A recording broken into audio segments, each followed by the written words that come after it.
Welcome back to the Armchair Coaching Podcast. If you are viewing this on YouTube, before you click on a different video, please do us a huge favor and hit the subscribe button and the like button down below. And if you're interested in listening to the podcast in podcast form, check out the links to the podcast in Spotify, Apple Podcasts, Anchor, and many other different platforms. That's the best place to get this podcast. Today, we have another special guest, and I'm going to introduce him real quick. He is the former offensive line coach at Springfield High School in Illinois, Roanoke Rapids High School in North Carolina, Rossview High School in Tennessee, and the former head coach at Fort Madison High School in Fort Madison, Iowa. Now, he is currently the offensive line coach at Lake Forest High School in Lake Forest, Illinois. And if you're on Twitter, you probably will recognize him as the co-host of the Hog Football Chat. It is the great Tony Shiffman. Welcome on, Coach. I don't know about great. I don't know about great. And at Lake Forest College, not the high school. Oh, did I say high school? Yeah, you're good, though. Yes, Lake Forest College. Excuse me there. Thank you for coming on. And for sure. I promise I won't take up too much of your time. You did come on the podcast before, and I really appreciate that for coming on to one of our program profiles. And hopefully maybe you might be able to come back on another time. Yeah. I plan on it. You guys that did the military academies this past weekend, and I was really excited to do Navy. I'm a huge Navy fan. One of my really great friends went to the Naval Academy, so I'm a huge Navy fan. Love the Army-Navy game. That's like the one game of the year I sit down and will watch from start to finish. So I was kind of bummed I couldn't participate in that one. But definitely learned my lesson. I need to be a little bit more prepared next time I come on that to talk about programs. But, yeah, that was a great time. Well, I appreciate it, Coach. So let's go ahead and get started. I'm going to ask a couple questions, and then I'm going to let Coach Shiffman talk here in a moment. Especially this question, because I'm sure from the introduction, you've been in a lot of places, in a lot of different states too. Most coaches don't necessarily go from state to state, but I'm always fascinated by every coach's story. Could you kind of tell us what your coaching journey has been like? Basically explain to us how you ended up where you are now. Yeah. So, I got into coaching kind of the backwards way a little bit. My former position coach who had been promoted to head coach basically told me I was going to start coaching and to get my teacher certificate. So I got into it in 2007, working at Springfield High School and coached there for 7 years. At the time when I left, it was time to find a new job and to find a full-time teaching job. And basically it took me to the far East Coast in North Carolina, where I worked for a couple of years and got some great experience teaching and coaching, and got my first head coaching experience as a track and field head coach. But ultimately it was a little far away. So that's kind of why I bounced a little bit. I never wanted to get kind of that label of being a bouncer as a football coach, a guy who, is only there for a year or something and then leaves. So that was never my intent. Things just kind of happened that's how it came to be. The only job I really truly left not wanting to be there anymore was the Roanoke Rapids job. It was just too far away. It wasn't fair to my family and anything. So, that took me to Tennessee, where I was able to get some great experience. And Tennessee's kind of where the college bug kind of started to itch a little bit. And I wanted to sort of pursue that. And at the time, I just wasn't able to get an opportunity, but I had been told by a couple of different people that head coaching experience was a really good thing to do. So the Fort Madison job was something that I was familiar with through guys that I played high school or college football with, and guys that coach and coaches that coached me in college football. So it came open and I pursued it and took that job and had a great 2 years. And then the Lake Forest College job was something that kind of, at the time, I wasn't really looking for it. I had sort of made my mind up that I was going to stay at Fort Madison for another year, but things happened, and the former offensive line coach got a head coaching job. So it just kind of happened that I knew some people that knew some people, and things kind of moved fast, and that sort of puts me where I'm at now. That I've been I got hired here last April, so I've been here now a year and a half really, and unfortunately I have got to coach one season, but looking forward to our season in the spring and hopefully in the fall. That's a pretty good story. Now, one question I did think of, when you were the head coach at Fort Madison, were you also a position coach, or were you solely just a head coach? So my first year, we had a really, really great staff. We had a great staff both years, but my first year we had a great staff, and I was able to kind of take a step back from the position. So I was able to be the head coach and offensive coordinator and bounce around and go help out where I was needed a little bit. Year two, we lost some coaches. The guy who was the offensive line coach got a head coaching job, and the one of the guys who was our quarterbacks coach got an athletic director job. So just things happen, life happened, and so I had to pick up another where the head of the offensive line coach again, and it was a lot. It was just too much for a small school. It was to be the head coach and be the offensive coordinator and be the offensive line coach. The offensive line, unfortunately, are the ones that kind of got the raw end there, and so they sort of, they didn't get the what they needed from me as their coach. So that was kind of the unfortunate part. Okay. So the next question that I have is, for those of us listening from Twitter, from the coaching Twitter community, they probably know you as the co-host of the Hog Football Chat. Mm-hmm. And that's a very popular chat now. And unfortunately, I don't always have the time to participate. In the last couple of years, I've been a linebackers coach, so I've kind of been watching from the outside. Yeah.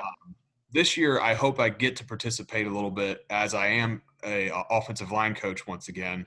And what I was going to ask is, could you kind of describe to the listeners how that developed over time? Like, how did you get involved with that, and how did it turn into what it is now?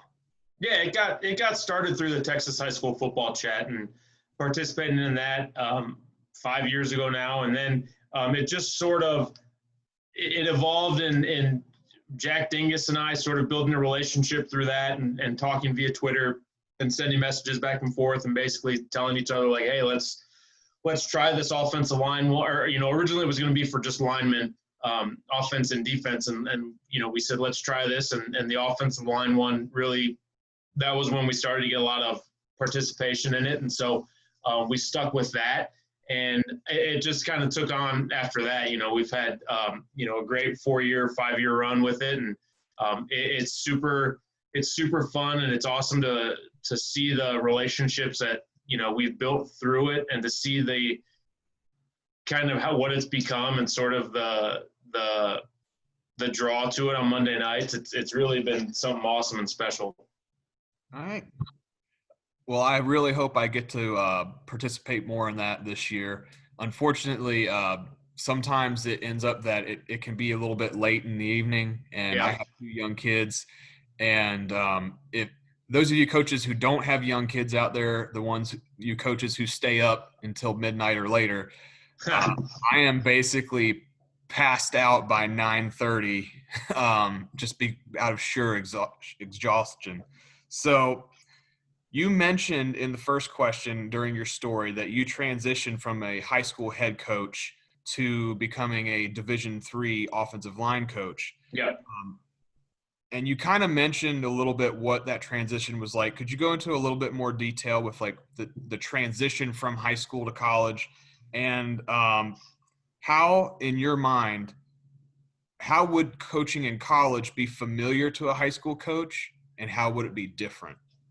Yeah, coaching is coaching, truthfully. I mean, the only, the biggest difference for me now, is obviously there's not as much other stuff to do. I don't have to worry about lesson plans. I don't have to worry about, curriculum. I don't have to worry about teaching things like that. But, now you have to worry about, compliance, you have to worry about recruiting, and you have to worry about those kinds of things. And as any Division III coach knows and will tell you, we also, again, we wear a lot of hats. So, I've got to worry about equipment, and I've got to worry about social media, and I've got to worry about graphics, and I've got to worry about academic meetings and things like that. But at the end of the day, the transition for me was super smooth.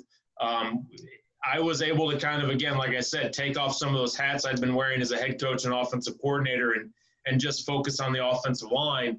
And it was, I probably did, the sad part is that my second year at Fort Madison was probably my worst year of coaching in regards to just being a coach. I didn't do a good job with the offensive line. I didn't do a good job with some other aspects. So it was nice for me to kind of get back last year and just be a coach again and be focused on that 100%. So the transition for me was, like I said, really smooth. I think a lot of people think that it's going to be more than what it really is. And at the end of the day, you're still a football coach. You're still worrying, you're still dealing with young men who have the same problems that all young men all over the country have and are dealing with the same things that everyone else is dealing with. So, if you can handle the high school level, you can definitely handle the college level, I think. And the big part is just recruiting, learning, and that's learning how to promote, learning how to self-promote, learning how to communicate and build relationships with young men. But that kind of comes with time. It wasn't right away easy for me, but it's gradually gotten easier the more and more I've done it. Okay. So something I just thought of, because you mentioned recruiting, being a high school coach, they basically, at least from my point of view, they had to kind of recruit you as a coach to come up to the next level. And they had to influence you in saying that Lake Forest College was the right place for you, right? Mm-hmm. And yeah, it was. I'd been searching for so long that I don't want to say I would have taken any job, because I wouldn't have. There had to be some good pieces, and anyone who gets into coaching knows that we don't get into this for the money. So there had to be, I had to be able to survive at least. So there were definitely some things that I needed to make sure would work for me before I just accepted any old job. But it was the recruiting process, or not recruiting process, the interview process was, while it was very quick and it happened super fast, it was still, it was still strenuous and stressful. And you had to, you had to, anytime you're a brand new coach and you got to sit in front of a group of 3 or 4 men who have been coaches for a lot longer than you and get on the board and talk about things, it can be a little stressful. And I mean, my boss was making fun of me a couple weeks ago, telling me that, and I don't remember this, but telling me that at my interview, apparently I sweat through my shirt, and you could because I took my suit jacket off and was on the board, and they said that my back was just covered in sweat or whatever. And so I was like, no, it wasn't. Now you're pulling my leg, but I'm sure it was, because it's just, you're selling yourself. You're selling, yourself as a coach, and you're selling that you can do it, and that you know what you're talking about, and that you've got a little bit of common sense when it comes to football. And so it was an experience for sure. Okay. Again, kind of the recruiting thing. So it's a D3 school, so it's probably a little bit of a smaller school. Mm-hmm. When you talk to your recruits or the kids that you're looking at, specifically offensive line, what are some of the key points that you bring up? Like if they ask you, why should I choose Lake Forest College? What are some of the key points that you like to bring up? Well, we're looking for a specific fit for our school. We're looking for someone to fit into what we like to call our family. So, we're not just going to take anybody off the street, anybody who messages us on Twitter. We want to build a relationship with those guys first.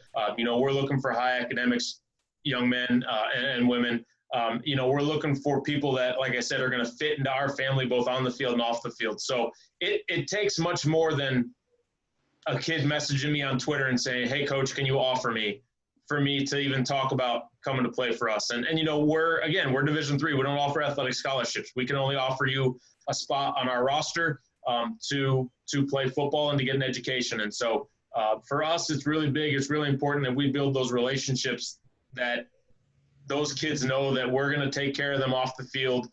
We're going to make sure that when their 4 years of football are done, that they're walking into great internships, walking into graduate school, walking into great jobs, and really making sure that they're becoming, people of high character more so than guys chasing after an NFL dream. So do we get some of those guys that could play at the scholarship level? Yeah, we have. We've had a couple, sprinkled in here and there who are more focused on education. And the fact of the matter is about Division III is that while we don't give athletic scholarships, we still give just as much money as an athletic scholarship through academics, through grants, through financial aid, through all of those things. So it's kind of unfortunate that, the generation right now of high school kids is very, very, very into the Twitter game, the social media game. They want everyone to see how many offers they have. And it's unfortunate that you run across some of those kids they don't care about your school. They just want an offer. And truthfully, we probably don't build as big a relationship with those kids as we do with the other kids who are truly invested in their education, truly want to see, that they're part of a family, part of a program that's going to take care of them. So for us, it's super important that we find that right fit to be a part of our family. All right. That all makes really good sense, Coach. Next question I was going to ask is, as a high school coach, when I first got into coaching, I made goals. I set goals for myself. Eventually, I wanted to be an offensive line coach, which I am an offensive line coach now. Eventually, my real goal in high school, I would like to be an offensive coordinator or a defensive coordinator of some sort. Mm-hmm. But a dream that I've always had is I would love to become a college coach one day, mostly a college position coach. Right. And you have made that transition. So for other high school coaches like myself who do have that aspiration to maybe one day jump to the next level, do you have any tips or any kind of suggestions for those coaches out there? The big two I can think of are, number one, work camps as much as you can when they start happening, and build relationships. Reach out to these guys on Twitter, reach out to these guys on social media and say, "Hey, coach, can you tell me?" Ask questions, show them that there's investment. And then I guess the sub part to that is just apply. The worst thing that can happen when you apply is you're going to get told no. And I probably applied to, over 4 years, I probably applied to 85 to 90 college jobs. And I mean, maybe got 10 interviews, if that. I don't know. I know I had a bunch, but it wasn't as many as I had applied for. So you're gonna fail at some. You're gonna get told no a lot. But the more you try and the more effort you put into it, the better off you're gonna be. I mean, I'm an old man now, and it was getting to the point for me where, truthfully, had this job not come about at my age, I probably wouldn't have continued to pursue it, just because I'm not a 25-year-old taking a GA role anymore. I can't take those those internship level jobs just because it's, and again, I know I said it, we don't get into coaching for the money, but still we have to be able to live. And as we get older and get families and do things like that, it's not fair to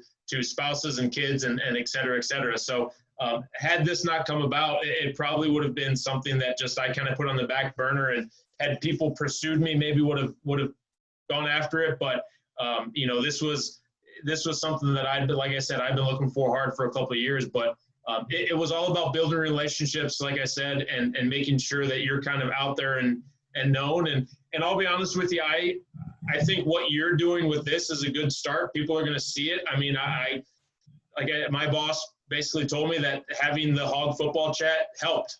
It definitely helped with the job. And it didn't hurt having those connections through it and knowing some of those people that were involved with it, making phone calls. And so that always helps. But that, again, going back to my original point, that's about networking and building relationships. Well, thank you for those tips. I appreciate that. I'm Yeah. sure all the other coaches do as well. The next question, this is one that a lot of coaches want to know about the X's and the O's. So what offensive and defensive schemes do you use and why? And you can talk either your high school days or college days or both.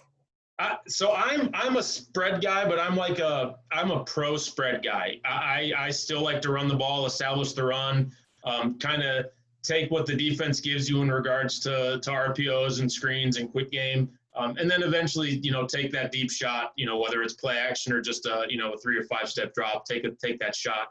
Defensively, I was thinking about this because I was looking, obviously you send the questions ahead of time, so I'm able to kind of cheat a little bit. Defensively, I was never a guy that was like run this or this or this. I think I'm a firm believer in get your best 11 on the field. And so if your best 11 includes, 4 defensive linemen, run a 4-man front. If it involves, 5 defensive backs, run something with 5 DBs, a 3-3-5 or a 4-2-5, something like that. So get your best 11 on the field. And the big thing for me, I think defensively is wreak havoc and cause movement. If I'm ever a head coach again or ever become a defensive coordinator, I think I've got a few defenses that I've been a part of that I really, really like that are kind of adaptable in those types of things. But the big part about them is that they do a lot of movement, do a lot of blitzes, get after the football and kind of get in your face and make you a little uneasy. But for me, I'm very much a keep it simple guy. We're gonna do 2 or 3 things in the run game. We're gonna do 5 or 6 things in the passing game, and get really good at it. And just kind of, have those base plays, have those base things, and have a bunch of different formations and have little tweaks and things you can add to it. But, I'm not one of those guys that I don't want a 65 play playbook. I want our guys to know what we're doing and get good at that and kind of make sure that that's the way that they know each week what we're going to do. And we don't have to kind of put in a new game plan every Monday for the game on Friday or Saturday.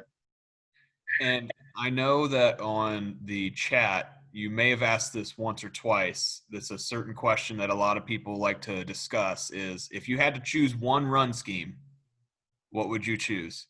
I like inside zone. I've been kind of, when I first started coaching in 2007, my head coach, Mike Taylor, basically said, I want to be a zone team. I want to run inside, outside zone. It's going to be your job this off season to really, really learn it and get good at it. And so inside zone's always kind of been my big play. My number one play that I like to run in the run game. So we've had teams that are really good at power. We've had teams that are really good at inside zone. We've had teams that are really good at outside zone. So I've been a part of all different offenses. But, if I'm running an offense, if I'm an offensive coordinator or head coach ever again, day one install, it's going to be inside zone. Yeah, I'd have to agree. I think the things that you can do off of just that one blocking scheme, they're right. So diverse. You can do just about anything you want, really. Kind of related to it, but it's not exactly X's and O's. It's more of like a philosophy and leadership style question here. Could you describe your coaching philosophies and your leadership styles, and where do you think that these came from? Probably, I mean, I guess if you're going to characterize me, you'd probably call me a player's coach. As far as philosophy, it's, give respect, get respect, and kind of that sort of pattern path. But I don't have like a true style philosophy. I just want kids to have fun. And because it's a game. You know, it's not at the levels I've been at, whether it's Division III or high school.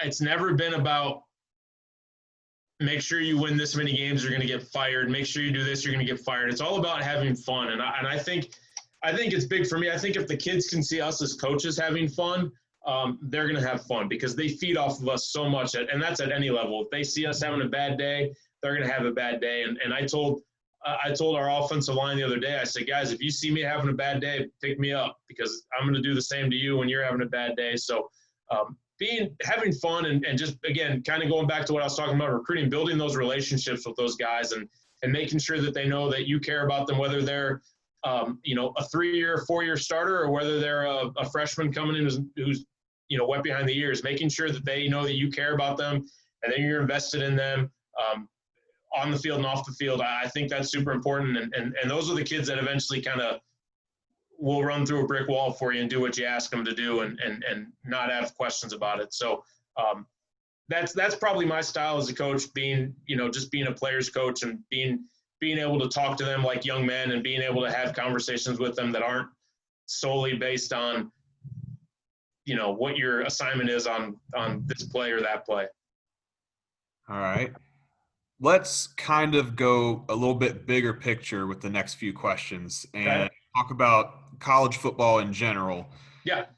Especially this year with the pandemic. I know that D3 is I'm pretty sure all D3 is not playing right now. Right. Correct. So that means you're not playing right now, unfortunately. Right. I know exactly how that feels because here in Virginia, all of high school is not playing either. We don't play until maybe February if that stays put. So you can talk D3 if you'd like, but also what are your thoughts on how all of the different college football conferences are handling the pandemic? So a lot of the people are familiar with the Big Ten, the Pac-12, those types of things, but could you kind of explain how you feel about D3 and then maybe how you feel about some of the bigger conferences as well? Yeah, D3, it was frustrating because we at Lake Forest had a really good plan. Our head coach is very, very he's very deep with the AFCA. He's part of the board of the AFCA. He's on the D3 board. So he kind of had a really good plan of what we were going to do, how we were going to handle things, and was sort of kind of leading the way with a lot of, he still gets phone calls all the time from all these schools saying, how are you going to do this? What are you going to do? How are we going to do? So I think we had a good plan. I understand the reasoning behind it. There was, I think a lot of schools and a lot of conferences jumped the gun early. I think, and that was the big thing that he was trying to say was like, let's wait. And a lot of people jumped the gun early, and then you're going to see, you see what's happening now at the Big Ten, where they're talking about maybe they're going to still start in October, and things of that nature. But it's the part that was going to be difficult for a lot of schools was that the NCAA was going to require testing, and they just couldn't afford it at the time, with the tests that were out there. So I think that kind of shut the door in a lot of places, and just. I don't know. It's been such a weird 6 months that I don't know how. Hopefully, knock on wood, it doesn't get any weirder in the next 3 months before 2021. But it's just been such a weird 6 months that not knowing what's going to happen day by day with our jobs and with our futures and with college football, and it's been such a kind of breath of fresh air to watch these games, even though it's been kind of schools that no one really has heard about other than locally, with, Central Arkansas and Austin P. And, a lot of people couldn't tell you where those places are outside of the people that played for the schools or played for them. So it's kind of been a breath of fresh air to watch those games and see football being played and see that there haven't been any positive tests from those schools and to see that things can work. But, it's just to make a long story short, sorry, I'm kind of getting long-winded here, but it's unfortunate because the only people that really are suffering are the kids. I mean, that's the part that kind of stinks, is that we've got seniors on our team that probably aren't going to be able to play just because with us being who we are, they're graduating and they're going to have opportunities for internships and full-time jobs that they can't pass up to play 10 more games of Division III football. And we as coaches completely understand that. We know that that's just unfortunately the nature of the beast. And we know that we're not going to be the only school that has that happen to, but it's just it kind of stinks for them. But I'm hoping that things get better and things kind of trend on the upwards and hopefully the Big Ten plays. I don't know what the Pac-12 was thinking, if they're trying to do anything else, but I'm 100% sure that D3 is done for the fall, just because there's so many schools right now that are doing remote learning, us included. So it'd be tough for them to say, oh, just kidding, school's open, come back to campus, and then kind of fire things up again. So it'll be, hopefully we'll see what happens with the Big Ten, and hopefully we'll get some stuff done in the spring for us, and those other schools will get some stuff done in the spring, and then kind of turn around and hopefully have a regular 2021. Yeah, I agree with that, Coach. This one's more of a kind of like who do you root for question here. So are there any special colleges or teams that you root for? And then coaches that you find as an inspiration. It could be college coaches, it could be high school coaches, any coaches from your past. So favorite college teams and any inspirational coaches. College teams, I have no true allegiances. I think on the other podcast I talked about a little bit, I'm a Big Ten guy, but I don't like every Big Ten team. I've got kind of not my few that I like. And then, like we were talking about at the beginning, I'm a big Navy fan. Navy's kind of my sort of adopted team because I had a really good friend who went there, graduated from there. I've been able to go to the Army-Navy game a couple times, and that's an unbelievable experience. So they're kind of, whether I watch them on TV or not, they're sort of the school that I always check their score to see what happened. So there's that. But other than that, truthfully, in the college game, I can watch just about anybody. I'm not somebody that sits down and will watch an entire game, though. Like now I will, just because there's nothing else on, but I'm usually a flipper on Saturdays when, whether we were playing or not, I'd get home and I'd flip around and kind of see what happens. And so I don't really have a real deep allegiance for the college game. As far as coaches who kind of are my inspiration, there's a ton of them. I mean, there's guys that I've been following for 15 years as a coach, and there's guys that I've just kind of got onto most recently that I've been following. I know there's guys that are in the game that are kind of that helped me to get to where I am, and that's kind of they're all over the place, and that's Joe Ostavet, who's at the University of Tennessee, was a big. He's a big guy, big reason I'm here now. Peter Jennings, who's the offensive coordinator at University of Wisconsin-Whitewater D3 school. He's a big reason I'm where I'm at right now. Brendan Marion, who's at University of Hawaii. He's another big reason. He's one of those guys that, those three guys especially, and there's others. There's hundreds of others, but those three guys especially, I can text them anything and they're going to get back to me.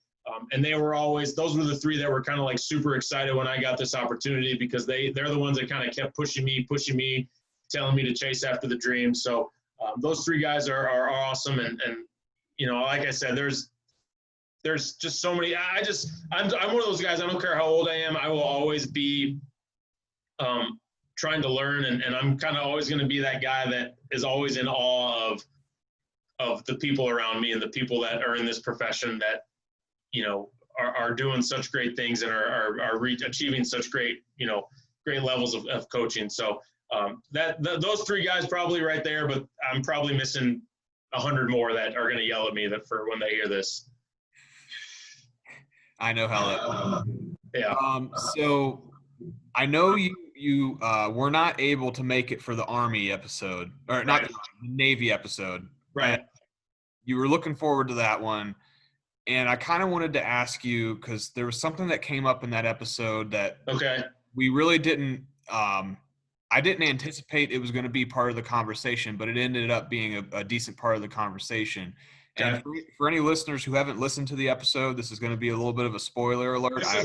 This is not a beer, by the way. It's a Jelly Belly sparkling water, just in case anyone thought I was drinking a beer. I didn't know they made sparkling water, but They do. My girlfriend found them. They're delicious. Oh, I've really been into. There's this brand that we buy at the local grocery store called Zevia. I don't know if anybody's ever heard of that before. I'll have to look. They're sodas that are made. I've seen those. Yeah. No sugar, so they use stevia instead of sugar, and they have multiple different flavors. And one of the weirdest things about it is every single flavor they have is completely clear. They don't have any dyes or any kind of that stuff in it. I know what you're talking about. They're a slightly more expensive, but I've been on a health kick the last few years, and there you go. Been trying to get into that. Yeah, we went a little off topic. A little off course. All right, that's my bad. That's okay. And so the question I was going to ask you about Navy, we started talking about their schedule this season, and I'm not sure if you have looked at their schedule. I know. No, I'm going to right now. Okay, you look at their schedule. We were discussing the fact that there are some good teams on that schedule, but if Navy comes out and they are anything like they were last season, going 11-2, if they are as good as they were or maybe even better, we talked about there's a chance that if things go right for them, they could go unbeaten because they don't have any of those elite blue blood teams on their schedule. No, so they've got a couple, like BYU is going to be a test for them just because it's going to be game one. Air Force and Army obviously are always going to be tough because of the Commander-in-Chief trophy, and just anytime you get those military schools against each other, it's tough. The game that I'm looking at on their schedule that truthfully I could see as a little bit of a trap game is Memphis. Yeah.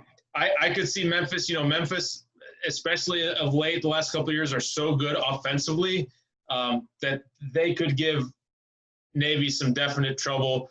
Houston maybe depends on how much those guys have come along in Dana's offense and system and everything. But yeah, I'm looking. They've got a legitimate chance to go undefeated. I mean, and that's something that if they have good quarterback play and if they've got a good fullback offensive line, I think that's where their kind of bread is buttered, obviously. And the great part about Ken's offense is that he's sort of been able to adapt it the last couple of years to be, I can remember when I first, not when I first started watching Navy. I mean, when I first started watching Navy, the man was Chris McCoy. He was the quarterback. They were just starting to get back into the swing of things with Paul Johnson. And then it kind of became Kyle Eckel was the fullback who was he rushed for 1,200 yards 2 years in a row. And then you look at kind of what they did the last, then obviously they had, Keenan Reynolds, who is a stud. And then you look at this kid they had last year who actually the year I got to Tennessee, that kid graduated the year before from a local school. So we kind of all knew about him and watched for him. But you look what he did rushing for 2,000 yards. I mean, he completely changed the way that the offense was run from being a fullback predominantly heavy offense to now it's a quarterback heavy offense. So he's been able to adapt and roll with the punches so much that I think it'll be, if they can get those guys rolling offensively, they could have a good legitimate shot at going 11-0. And I don't know what they're doing with bowl games this year, but they've got a shot at being good.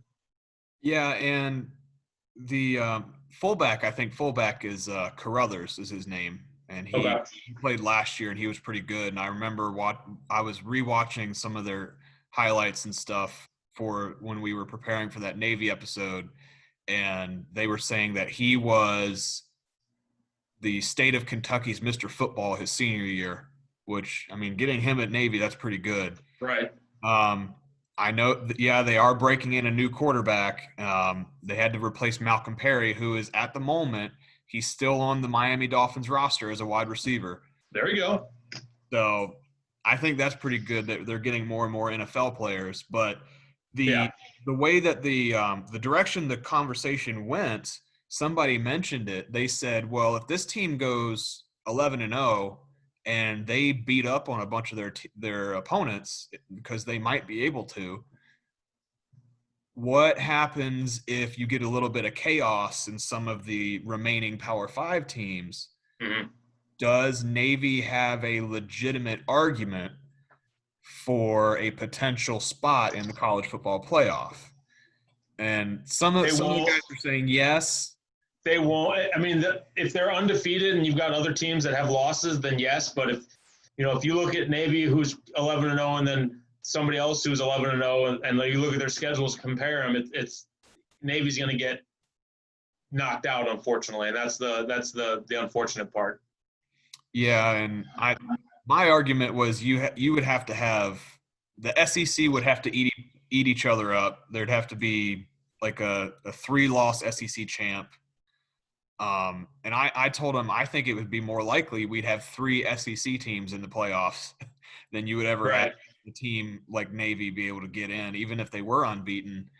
And it's kind of unfortunate because if we remember correctly, the reason they went to this playoff system was they were trying to avoid the Boise State situations from happening ever again.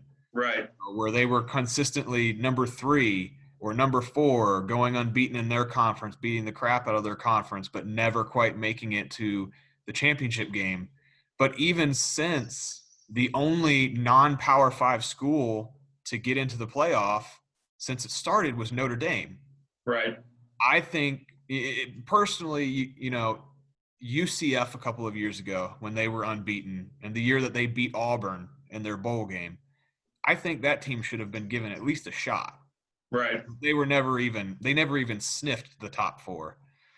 And I think it's unfortunate. And hopefully, eventually we'll get to some conversations for a little bit of expansion of the playoffs. Personally, I think there should be some expansion, but I don't know. Maybe that's a conversation for another episode. Right. All right, Coach. Before I take up any more of your time, do you have any final thoughts for our listeners? No, just enjoy the football that you're getting, and be active on social media, and when guys ask you questions or reach out to you, don't be afraid to respond back, and don't be afraid to reach out yourselves and talk to guys. So, yeah, that's about it. All right. Well, Coach, it's been an honor to have you on, and I hope that you'll have some time to come on to some of our other program profiles here in the future. Yeah, for sure. All right. This has been the Armchair Coaching Podcast. Make sure that you are checking us out on Spotify, Apple Podcasts, Anchor, and YouTube, and we are signing out.